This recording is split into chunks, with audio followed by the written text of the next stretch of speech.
यह भारत का वो कुंड है जहां भगवान परशुराम ने अपनी मां की हत्या करने के बाद अपने हाथ से चिपकी हुई कुल्हाड़ी से मुक्ति पाई थी।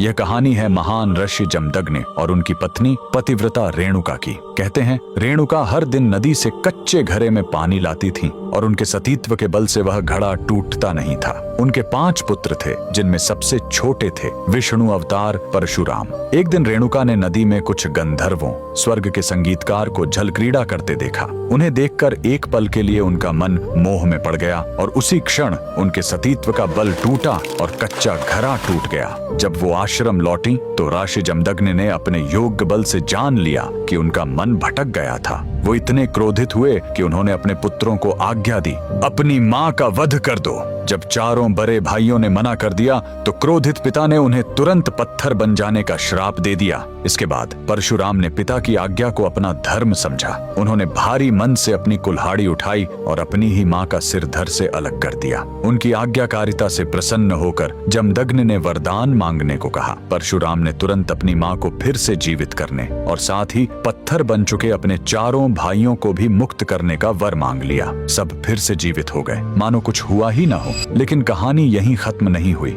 मातृ हत्या का पाप उस कुल्हाड़ी पर एक दाग की तरह चिपक गया और वो उनके हाथ से अलग ही नहीं हो रही थी। उस पाप से मुक्ति पाने के लिए वह दर दर भटकते रहे, लेकिन कोई भी तीर्थ उस कुल्हाड़ी को छुड़ा नहीं सका। अंत में वह पहुंचे पूर्वी हिमालय की लोहित नदी के किनारे और जैसे ही उन्होंने इस कुंड के जल को छुआ, चमत्कार हुआ। कुल्हाड़ी अपने आप उनके हाथ से छूट गई। यही पवित्र स्थान आज अरुणाचल प्रदेश में परशुराम कुंड के नाम से जाना जाता है। आज भी हर साल मकर संक्रांति पर हजारों श्रद्धालु यहाँ इस विश्वास के साथ डुबकी लगाने आते हैं कि यह कुंड उनके सारे पापों को धो डालता है, ठीक वैसे ही जैसे इसने स्वयं भगवान परशुराम को पाप मुक्त किया था। भगवान परशुराम को दिल से मानने वाले सभी भक्त कमेंट्स में जय परशुराम जरूर लिखें।